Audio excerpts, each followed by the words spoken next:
ഒരിക്കലേ ഒരു മനുഷ്യന് ഒരു മരം മുറിക്കുകയാണ്.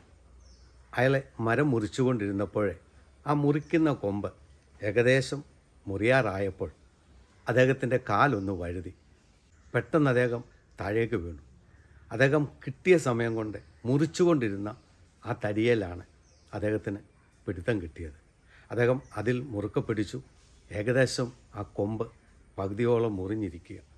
മരണപ്രാളത്തിന് അവിടെ കിടന്ന് അദ്ദേഹം ഒത്തിരി വിളിച്ചു.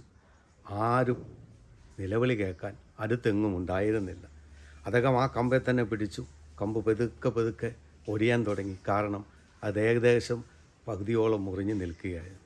അത് ഏകദേശം കുറേ നേരം അദ്ദേഹം അതിലിങ്ങനെ തൂങ്ങിക്കിടന്നു. വേറെ ഒരു നിർവാഹമില്ലാതെ വന്നപ്പോൾ എങ്ങനെയോ അടുത്ത ഒരു കൊമ്പിലേക്ക് അതൊക്കെ ചാടി പിടിക്കുകയും പിടിച്ചുകൊണ്ടിരുന്ന കൊമ്പ് മുറിഞ്ഞു വീഴുകയും ചെയ്തു. ചാടി പിടിച്ച് താൻ അതിൽ നിന്ന് രക്ഷപ്പെട്ട് കഴിഞ്ഞപ്പോൾ അതൊക്കെ ഇങ്ങനെ ചിന്തിച്ചു, ഇത്രയും നേരം തൻ്റെ ജീവൻ നിലനിർത്തിയതും താൻ താഴെ വീഴാതെ താങ്ങി നിർത്തിയതും താൻ മുറിച്ച ആ കൊമ്പല്ലായിരുന്നു.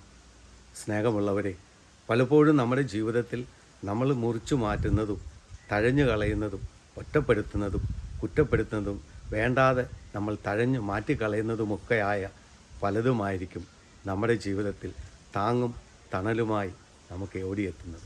നമ്മൾ വേണ്ടാന്ന് പറയുന്നതും നമ്മൾ ഉപേക്ഷിച്ച് കളയുന്നതുമായ പല മനുഷ്യരുമായിരിക്കും ഒരുപക്ഷെ അവസാനം നമ്മെ താങ്ങിയെടുക്കുവാനും ഒരു ഗ്ലാസ് വെള്ളം തരുവാനും ഉതകുന്നവരായി തീരുന്നത്.